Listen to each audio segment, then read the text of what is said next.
All right. Well, hello, everyone. Thank you for being here this evening, afternoon, depending on where you are in the country. I'm Nick Wiestock. I am the Business Relations and Conferences Manager for the Wildlife Society out of headquarters. So I am responsible for overseeing all the events and activities associated with the conference in collaboration with our very gracious volunteers here.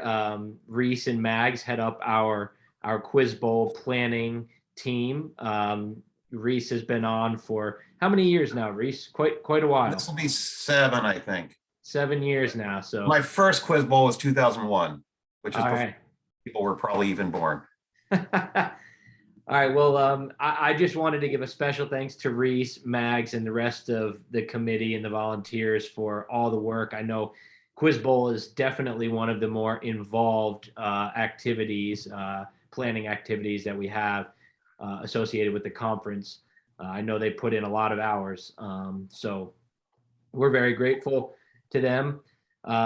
For those who may not be aware, the conference this year will be returning to our in-person format for the first time since 2019. We'll be in Spokane, Washington, November 6th through the 10th.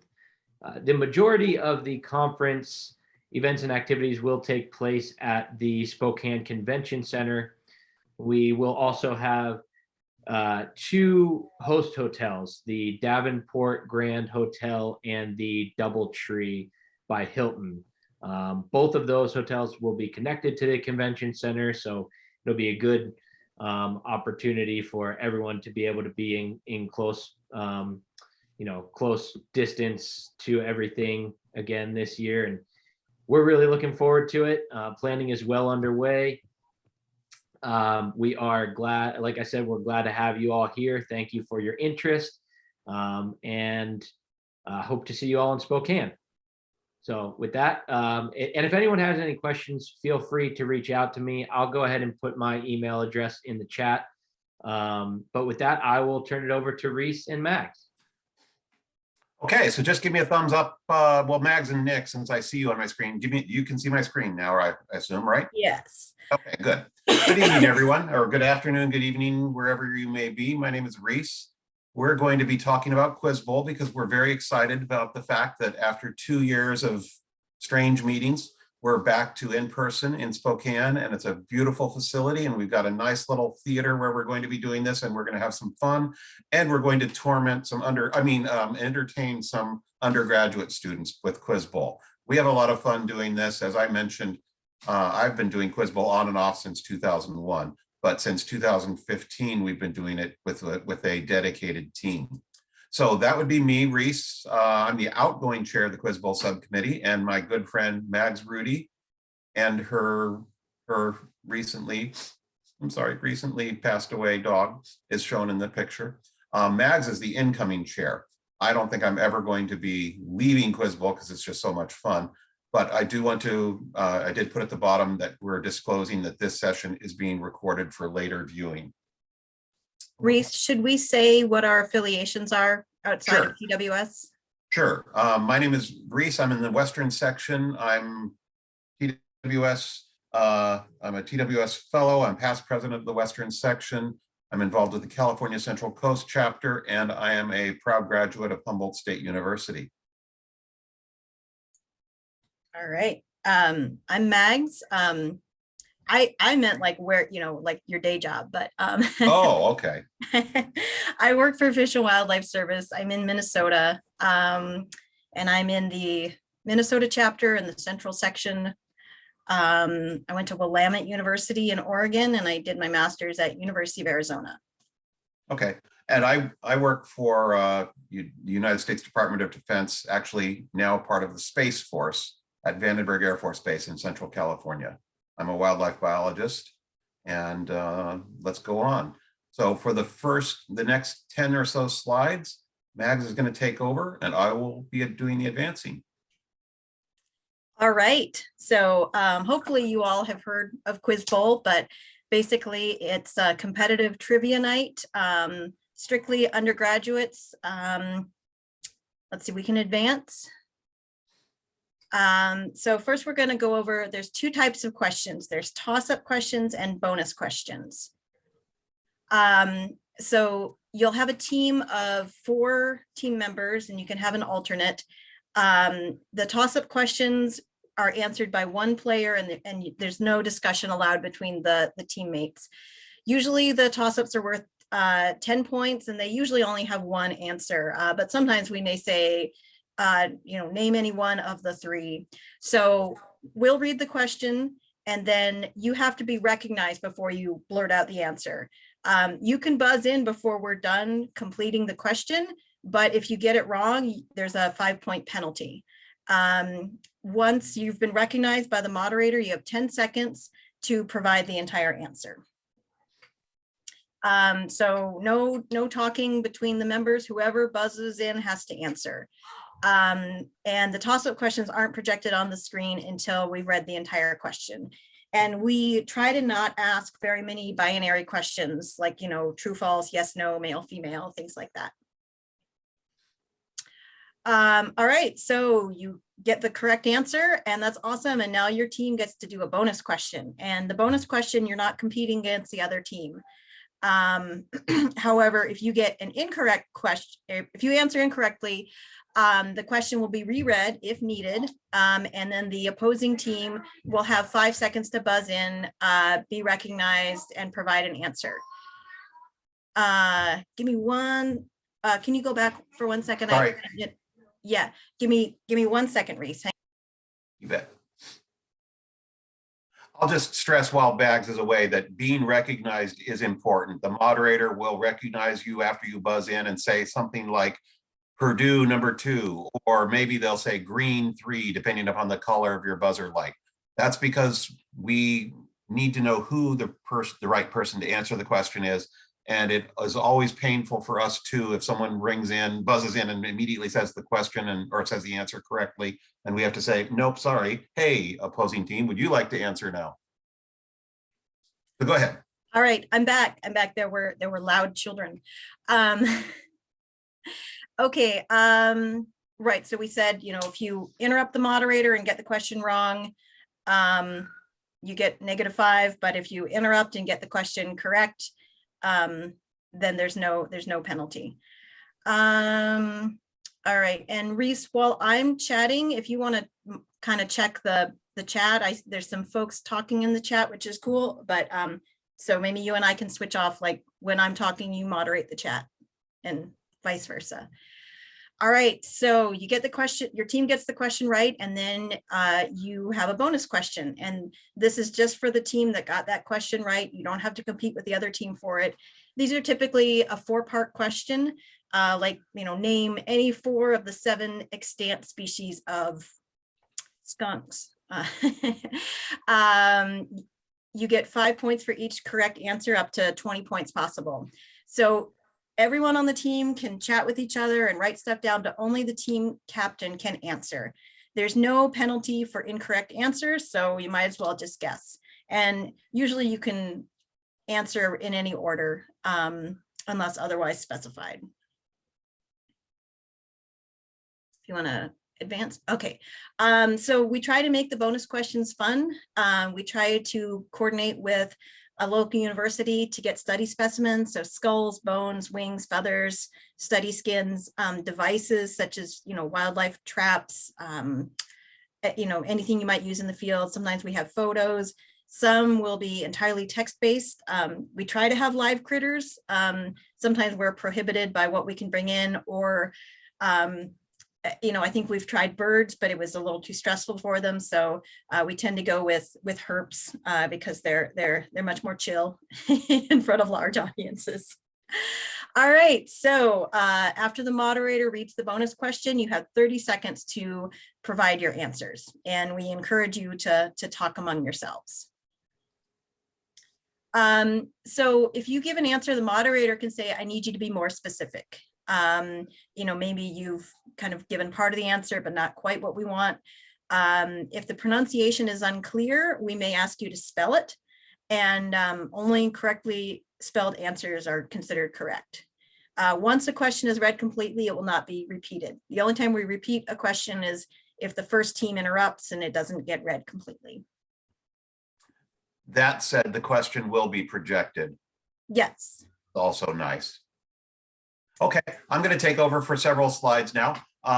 For Spokane specifics, we're going to be talking about, or because this is our first journey back into this after a couple of years of abnormal meetings, and because of some time limitations and facility limitations, we are putting a maximum of 16 teams into this competition. We expect this to fill. I hope it will fill up to 16 teams. We have had as many as 26 teams competing previously. So we are going to cut off registration at 16 teams, and we will have a waiting list if necessary. As Mags mentioned, the students, each team is 4 plus an alternate, only 4 on stage at any given time, and all must be registered meeting attendees. In Spokane, we're going to be doing this in one day, starting on Wednesday, November 9th, probably starting quite early in the morning, maybe as early as 8:30 when the rest of the concurrent sessions kick off. And we will be finishing probably about 7:30, maybe as late as 8 o'clock, but we'll go with the flow and we're going to make the schedule very well public. We have a little QR code that we will be using where you can just check on your phone to see when your next session or when your next round might be. We do plan to, no guarantees, but we plan to have a little practice session for those of you who aren't familiar with the buzzer system, because we know that it can be a little bit stressful, but we haven't guaranteed that yet. We will be hopefully doing that on Tuesday, probably in the evening. However, we have to work that around other conference events as well. So we're going to use a new system this year. I'm modeling this on the World Cup because I'm a soccer fan. We're going to have each team divided, or all of our teams, there are assumed 16 teams divided into 4 pods of 4 or 4 pots of 4. That will allow each and every team to compete in a minimum of 3 matches. The brutal truth about Quiz Bowl is sometimes a team might go to Raleigh, North Carolina or whatever and spend a lot of money getting plane tickets, and then they play one 10-minute match and they lose and they're out of the competition. So we're trying this new system where every team will be guaranteed 3 matches. There will be short breaks. We're going to do a 3rd and 4th place, a final 4, a 3rd and 4th place match, and a championship match. I'll go into those details in just a second. The 4 pods will have 3 7.5-minute matches per team. Pods will be mostly random. What I mean by mostly random is there are a few geographical things we're going to be considering. For example, we've talked among our team about how we won't want University of Wisconsin-Madison and University of Wisconsin-Stevens Point in the same pod. Similarly to the World Cup, if any of you know or care, they don't let like Canada and the United States compete in the opening pod or in their first round either. Similarly, like there's probably Texas A&M College Station and Texas A&M Kingsville. We would probably split those 2 because we want you guys to compete, but we want you to compete at a later level in the competition probably. We will be posting the pod lineup and the approximate time slots prior to the conference. I don't know if I've convinced my whole team about this, but we're probably going to do the pod draw on Zoom, but that won't be until October sometime. The 3 games, again, 7.5-minute matches, will allow ties. We're going to combine your top score or your scores from those 3 matches, and only the highest scoring team from each pod will advance. As an example, here's what we're calling Pod 1. We have 4 teams in Pod 1, and that will be 6 matches where the Team A versus Team B, Team C versus Team D, and so on. There's one complicating factor here. If you really pay attention, you'll see that Team C has to play in 2 games back-to-back, and Team D has to play in 2 games back-to-back. So there will be a slight advantage to being Team A or B. That is going to be done randomly. That means that you get a little bit of a break, at least a 7.5-minute break between games, whereas C and D will have to play back-to-back games once.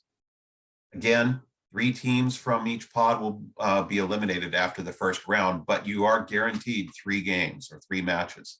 If a tiebreaker is needed after those 6 matches to determine who's the top scorer out of that pod, it will be a 3-minute match.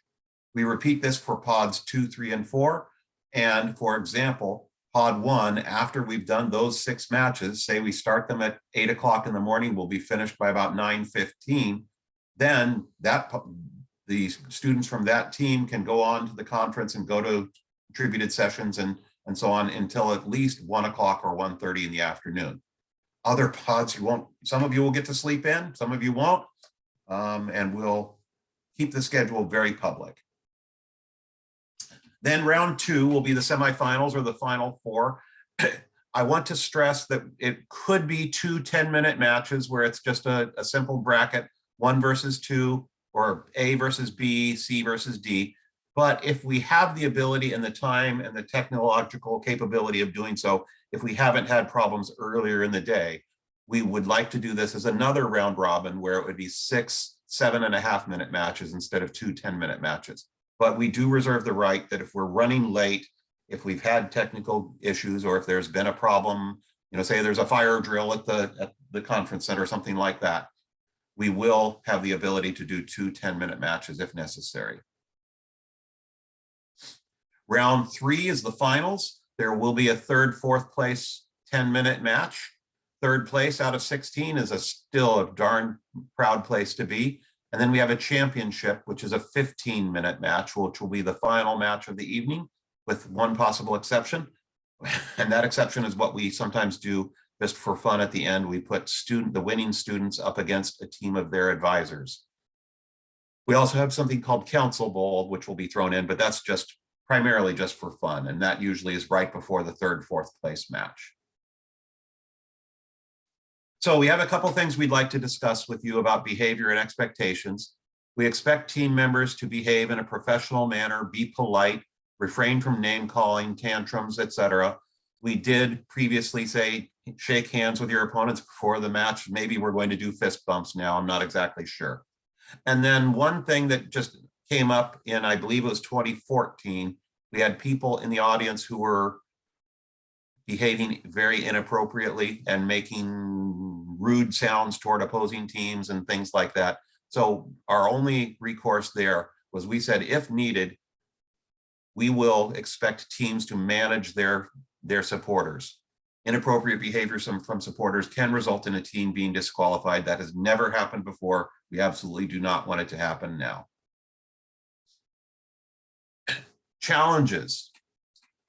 Challenges are when you think you got the question correct and we said it was wrong, or the other way around, when we said it was wrong and we said it was right and someone else, your opponents, say it was wrong.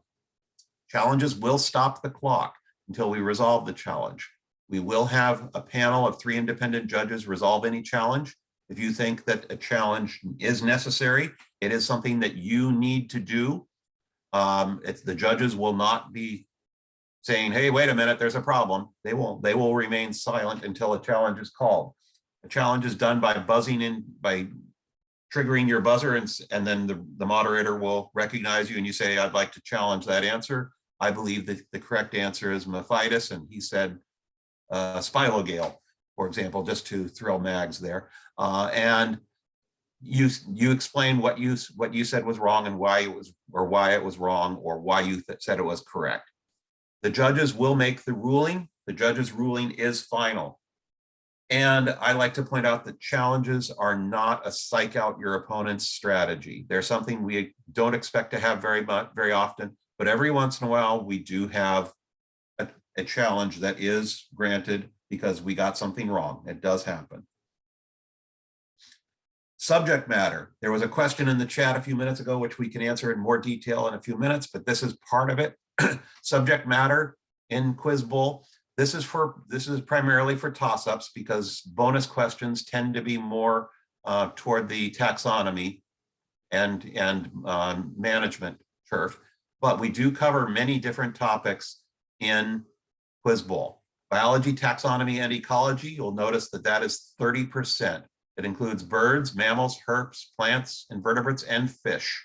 Typically, less than 3% of our questions are fish, and typically less than 5% of our questions are plants.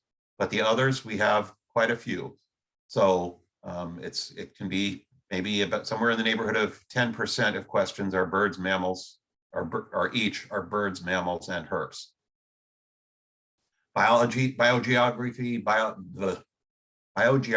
biodiversity, population ecology, 10%. Management techniques and conservation policies, 10%. I'll let you read the rest of this, just give you a minute. Except I will explain this asterisk. It says a handful of toss-up and bonus questions will be focused on the unique habitats, species, and conservation issues of the host region or host state, sometimes the host city. So we will expect you to know what the official state bird of Washington is. And since Spokane is quite close to Idaho, you might want to know that one too. We were asked in the chat a few minutes ago whether what the range is, would it would cover Canada, United States, Mexico. In fact, we cover planet Earth. So we can ask you questions about Africa and South America as well, although we do very much focus on North American species, which would include Mexico, Canada, and the United States. There's also a category down there called TWS Trivia. We'll give you an example of those. Between current events and TWS Trivia, those can include things like, what was yesterday's plenary session about? The reason we ask those types of questions is because we want you to participate in this meeting. We don't want you sitting in your hotel rooms with flashcards for 3 days prior to the meeting, to the Quiz Bowl. Here is a list of our authorities or references. These are what we will be using for taxonomy, common name, scientific name, family, order, etc. We all recognize, maybe you guys agree with us, mammals is way in need of an update, but there isn't one. So we're using a 2005 resource there. This is available to you online, and you can have this, we'll post these slides as well as this recording. So Mags, go for the next couple slides. All right. Do you want to kind of switch back and forth between questions, or do you want me to do the toss-ups and you can do the bonus? Let you do toss-ups, I'll do bonus. Okay. All right. So toss-ups. Pretend like you're in your team and you have your little fingers on the buzzers. All right. What is the common name of the largest gallinaceous bird in North America? And someone buzzed in and they gave the answer as wild turkey. So yeah, when we ask a question, we'll try to specify if we want the scientific name or the common name. We try to not get into local names. Sure. So, okay. All right. The U.S. Geological Survey is part of what executive branch department? Oh, someone buzzed in and they said U.S. Department of the Interior. That is correct. So then your team would go on for a bonus question. All right. And because we do have a team from Canada, if we have a team from Canada competing, we will ask questions about Canada as well. I think we should anyway. Well, we will anyway, but we've never, I don't believe we've ever asked many questions about Mexico because we've never had a team from Mexico. Let's see. Okay. But I do remember with shock that a Canadian team did not get the genus and species of the common loon. All right. In the category of TWS trivia, who is the current editor-in-chief of the Wildlife Professional? It is Keith Norris.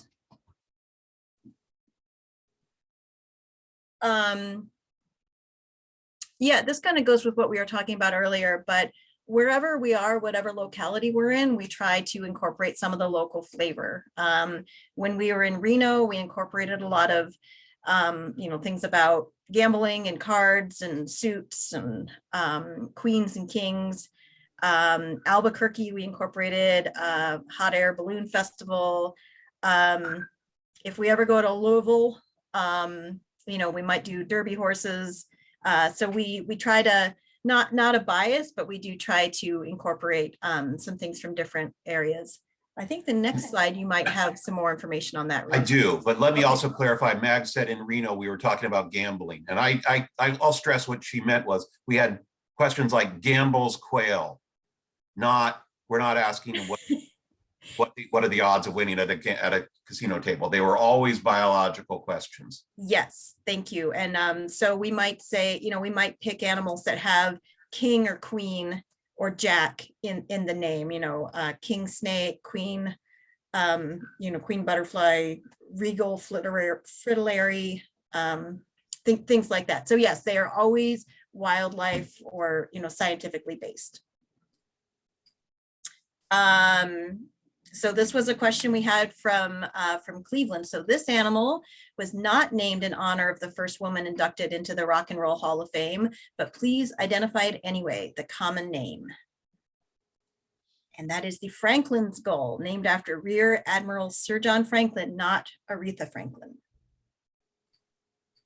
All right, so your turn. Bonus questions.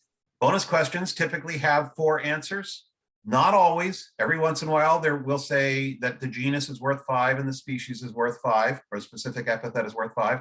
But usually they will have 4 different answers. And sometimes it might be, as we said earlier, name 4 of the 6 species of ground squirrel found in Hawaii. And I just made that up off the top of my head. I don't know how many ground squirrels they have in Hawaii, so please don't quote me. But here's an example. Provide the family and scientific name for this species and the team for its breeding posture. Name this structure. This one this is a bonus question, so the team has every ability and expectation that you will talk amongst yourselves, usually quietly. You have the ability to scribble down some notes, then your team captain will respond with these answers.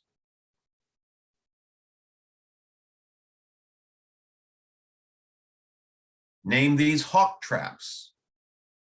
In this case, you would have to say number 1 is blah, blah. Number 3 is, this is a circumstance where you do have to tell us specifics because you can't just give us the names in random order. But the answers would be as shown here.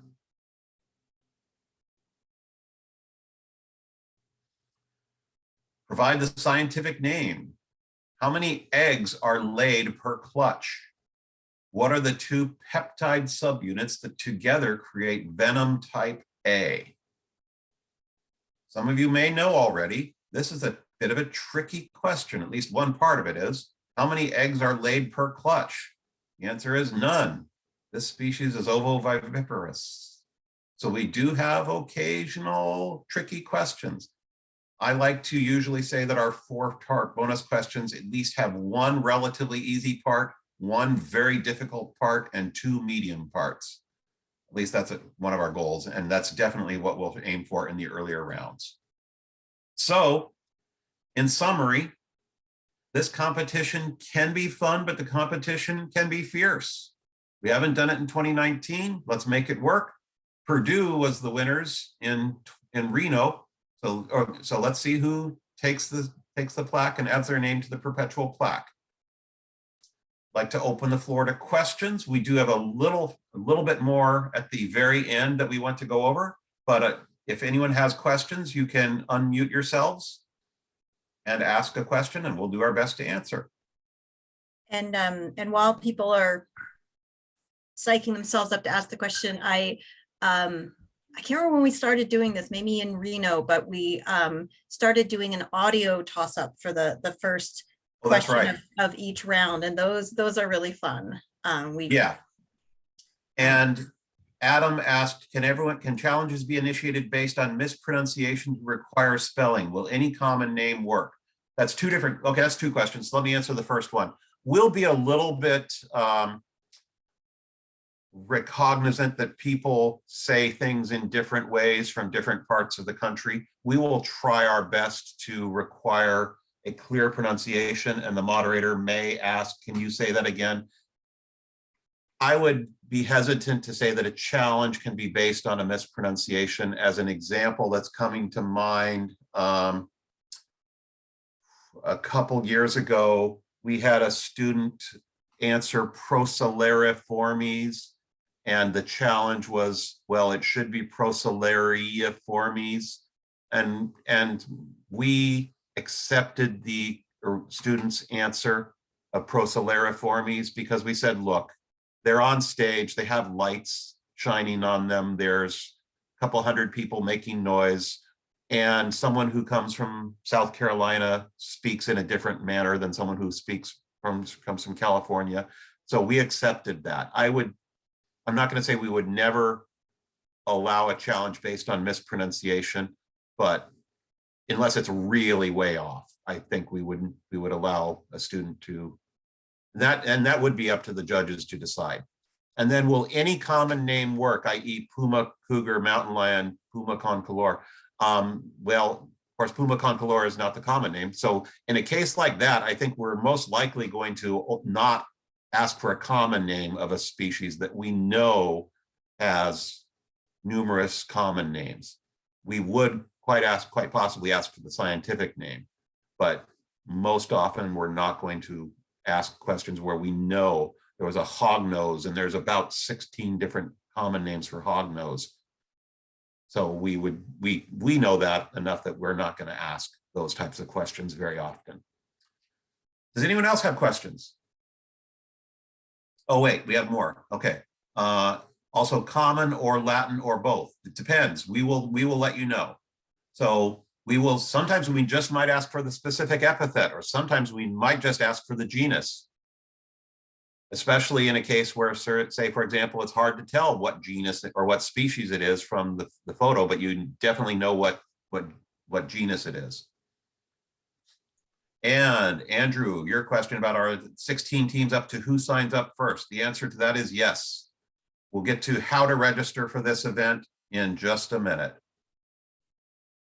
I would like to find out if anyone else has questions before we move on. When we move on, we're only talking about another 2 or 3 minutes. So let's try and get questions out there if you have them. You're welcome to put them in chat, or you're welcome to unmute yourselves.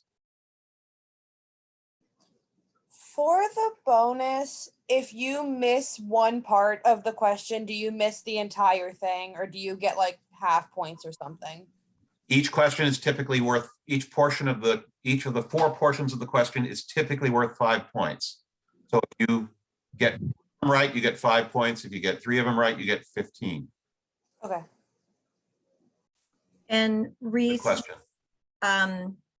if a team buzzes in and doesn't interrupt you, they recognize they do everything right, but they still get the toss-up wrong, there's not a penalty for that, correct? If they buzz in, get recognized, and have the answer wrong, there is no penalty. Okay, yep. Correct.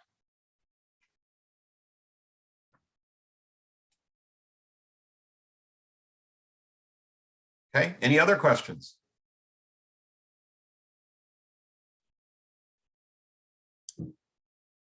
And Reese, we have a Quiz Bowl email that people Yes, can we send do. questions to Yeah, as well. okay, so we'll get to that in just a second. I guess I'll say last call for any other questions, although you can send questions to us if you would like. Why is it's not advancing? Okay, so registration will open Monday, May 15th at 12 p.m. Eastern time. If people send it before that, we're going to ignore it. We're going to, we can check when your email was sent. So I hope we're going to fill up. I hope we don't fill up in 3 minutes, but we'll see. Registration will close at 11:59 p.m. Eastern time on September 5th, but that's a long time. So I expect us to have 16 teams fairly soon, but we will let you know. We will plan to have a waiting list, and we'll do our best to make sure that teams that are on the waiting list are communicated with well in advance, because I fully understand it would be very hard to say, a team that was number 17 on the list, and we tell you on Friday that you need to be in Spokane on Tuesday. That wouldn't be fair. So we'll do our best to get you there and get you enough information in time. Mind you, maybe the team will be planning to be there anyway. This is important. We are almost certainly going to limit to 16 teams. We will maintain a list, but register early to ensure a space. To register, send an email to quizbowl@wildlife.org. That email can be responded to with other questions and other comments. But when you do register, please provide the following information: the name of your university, college, or student chapter of the Wildlife Society, and the name and email address of your team coordinator. Very important to us, please ensure that the person who you put us in contact with will not be going to remote Alaska for the months of June, July, August, and September, even if it's the coolest job in the world where you're going to Alaska. We may be required to contact someone throughout the summer. This can be an advisor. It does not need to be a competitor or the team captain. Unless anyone has any other questions. Reese, we had a Yes, ma'am. question in the Sorry, chat. Go ahead. yeah, I didn't see it yet. I'll say it out loud. Yeah, sure. To confirm, we don't need to finalize our attending team in order to register. We should just say we're interested in registering and that will have a team. Well, just what I would like you to say is we are registering on behalf of the University of Ohio or whatever it might be. Since you register via email, what if 16 teams schedule an email at if they all schedule it in the first, by 12:01 p.m. on Monday, we will talk with Nick and figure out if we can work out how to maybe do 17 teams, but we're just gonna, it shouldn't be down to seconds, but We'll have a Hunger Games style. yeah, it should, based upon past history, we will fill up 16 teams, but I would be very shocked if we fill them up in the first 3 minutes. Reese should buy a lottery ticket. Okay, sure.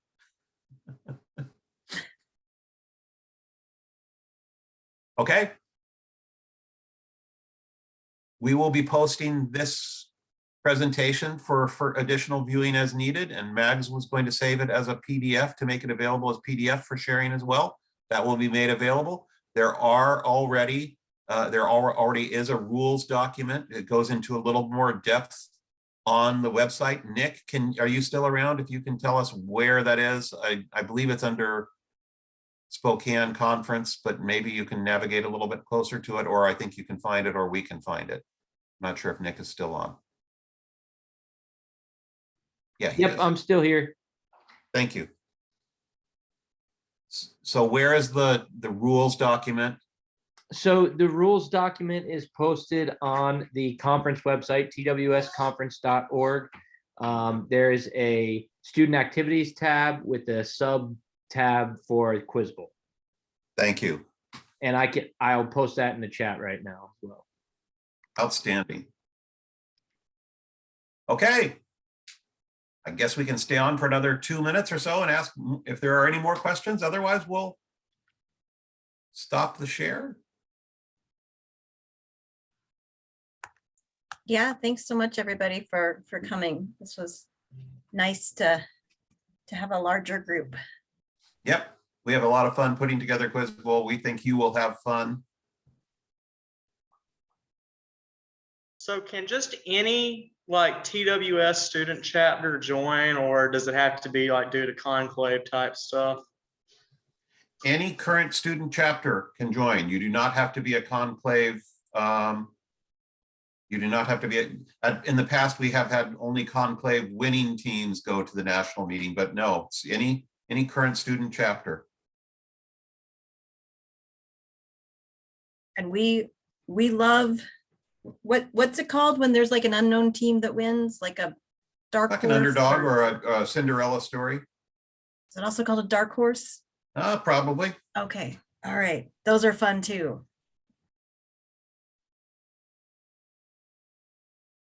Okay, I think we're done. Thank you all very much. All right, thanks, everybody. We're excited to see you in Spokane.